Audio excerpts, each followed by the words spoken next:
Today we are going to be talking about leadership.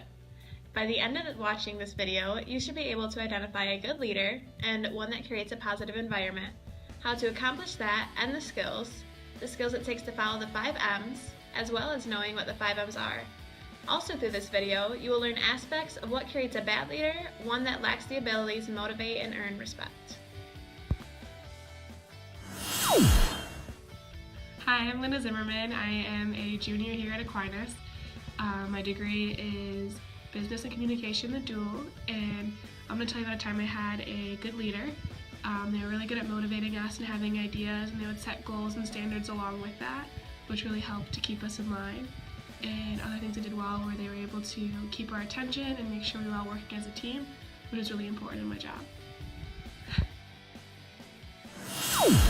Hi, my name's Molly Denny. I'm a junior here at Aquinas College. My major is Business and Communications, the dual, and today I'm going to talk to you about an experience that I had with a bad leader.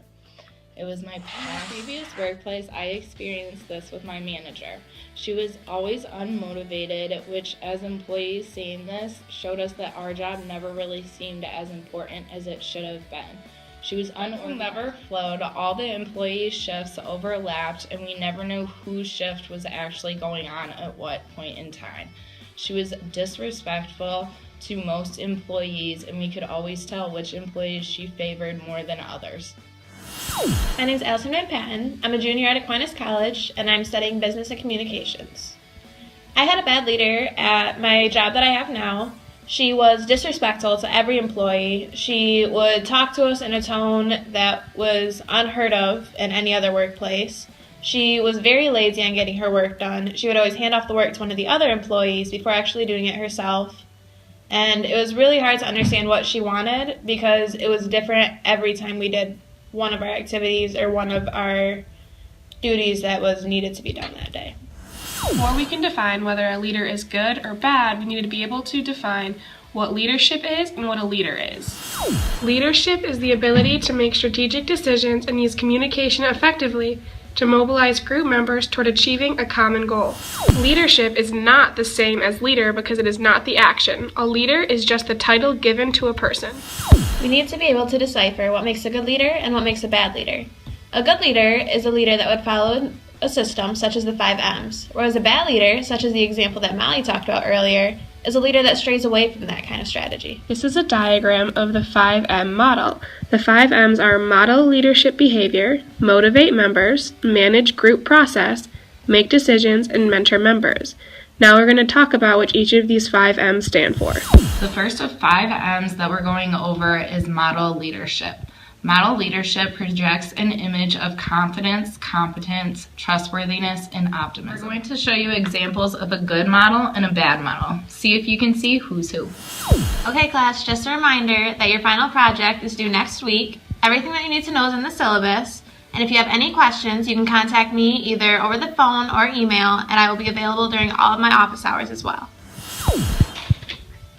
Hey class, I think you have an assignment due this Friday.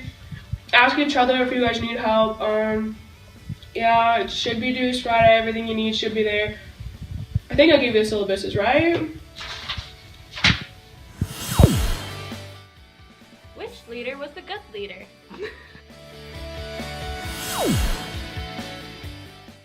If you guessed this as the bad leader, you're right. Second of the 5 M's is motivation. Motivation provides the inspiration, incentives, and reasons that move group members to work together to achieve a common goal. We're going to go over 2 different ways to motivate, a positive way and a negative way. Alright guys, you know what you need to do, so get it done or you're fired. Hello everyone, if you guys are able to get the project turned in by the deadline or even before that, I'll be able to reward you by bringing in pizza and also know that I'm always here to help you with your project. Can you guess who was who this time? If you guessed this was the good leader, you were correct. The third of the 5 M's is manage group process. From the perspective of group survival, managing group process may be the most important function of leadership. If a group is disorganized, lacks sufficient information to solve problems, or is unable to make important decisions, the group is not sufficient. Now we're going to show you 2 examples of managing group process. One will be a poor example and one will be a good example. Okay, Jimmy, you're good at technical skills, so you'll be on the computer. Audra, you're good at writing, so you'll send out the reports. And Becky, you're good at speaking, so you'll be doing the public announcements. Blake, you're on, you can go over there and help Kelsey. Maggie, you can just go help Blake. He's not doing anything, so you can help him and just get started, and I'll check you guys in a few minutes. Did you remember to guess who was who this time? If you said she was the good leader, you were correct. The 4th M is making decisions. A leader's willingness and ability to make appropriate, timely, and responsible decisions characterize an effective leader.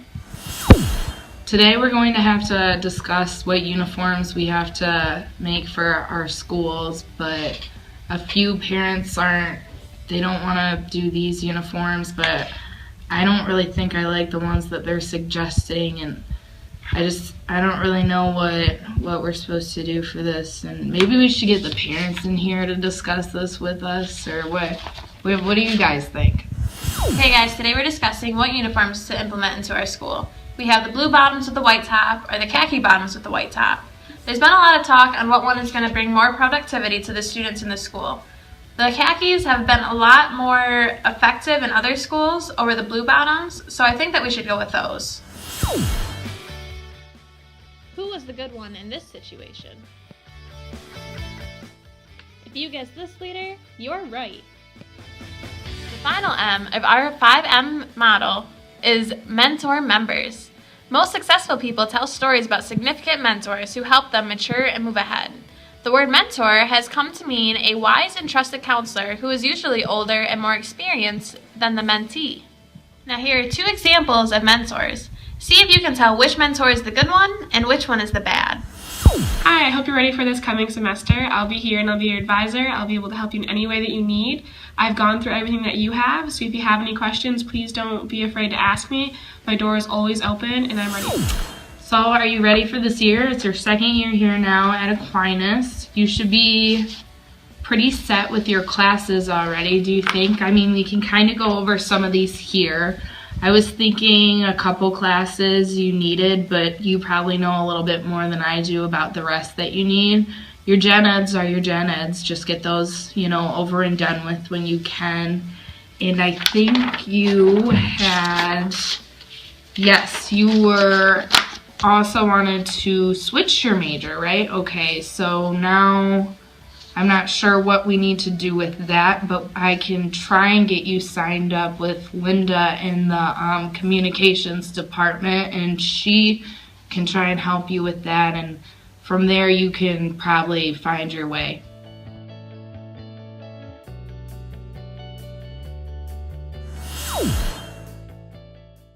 If you guessed that this was the good one, you are correct. Think back to the examples that we showed you from the 5M diagram. How many managers or bosses have you had that were similar to those examples that we had, and what could have they done to have been a better model or leader for you?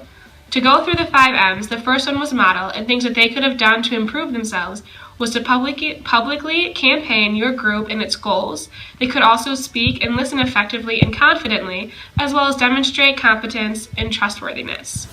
As for the 2nd M, motivate, things that the leader could have done to improve themselves there is seek members' commitment to the group's common goal, appropriately reward the group, help solve interpersonal problems and conflicts, and adapt tasks and assignments to members for their special abilities.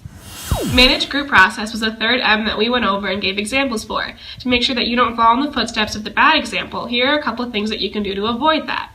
Organize and fully prepare your group meetings and sessions beforehand. Make sure you understand your group's strengths and their weaknesses and are able to work with them.